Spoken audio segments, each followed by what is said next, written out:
মানেই টাকার খেলা, গ্ল্যামার আর অবিশ্বাস্য সব রেকর্ড। কিন্তু 2026-এর এই সিজনে এসে কি কোটি কোটি টাকার হিসাবগুলো সব ওলটপালট হয়ে গেল? সস্তার প্লেয়াররা যখন ম্যাচ জেতাচ্ছে, তখন দামি তারকারা কেন ফ্লপ? প্রথমেই বলা যাক কিং কোহলিকে নিয়ে। Form is temporary, class is permanent. কথাটা তিনি আবারও প্রমাণ করছেন। কিন্তু শুধু কোহলি নয়, এবারের সিজনে আসল চমক দেখাচ্ছে আনক্যাপ প্লেয়াররা, যাদেরকে নামমাত্র মূল্যে দলে ভেড়ানো হয়েছিল। মাঠের পারফরমেন্সে তারাই এখন ফ্র্যাঞ্চাইজিগুলোর জন্য গোল্ডেন ডাস্ট হয়ে দাঁড়িয়েছে। এবার মুদ্রার উল্টো পিঠ, 20 বা 25 কোটি টাকা খরচ করে যাদেরকে ডেরায় ভিড়িয়েছিল দলগুলো, তাদের অবস্থা এখন অথৈবচ।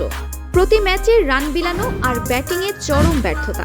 সমর্থকরা এখন বুক ফেটে প্রশ্ন তুলছে, এই বিশাল অঙ্কের টাকার কি কোনো মূল্য নেই, নাকি ব্র্যান্ড ভ্যালু খুঁজতে গিয়ে ক্রিকেটটাই হারিয়ে যাচ্ছে? ক্রিকেট অনিশ্চয়তার খেলা, আর আইপিএল তার সবচেয়ে বড় উদাহরণ।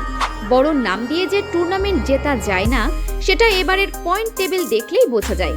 মুম্বাই, চেন্নাই নাকি কেকেআর, কার স্ট্র্যাটেজি শেষ পর্যন্ত প্লে অফের টিকিট কাটবে? আপনার কি মনে হয়, অতিরিক্ত দাম দিয়ে প্লেয়ার কেনা কি দলগুলোর জন্য কাল হয়ে দাঁড়াচ্ছে? আর এই সিজনে আপনার দেখা সবচেয়ে বড় সারপ্রাইজ প্লেয়ার কে? আপনার মতামত কমেন্টে জানান। আর খেলার সব লেটেস্ট আপডেট পেতে সাবস্ক্রাইব করুন।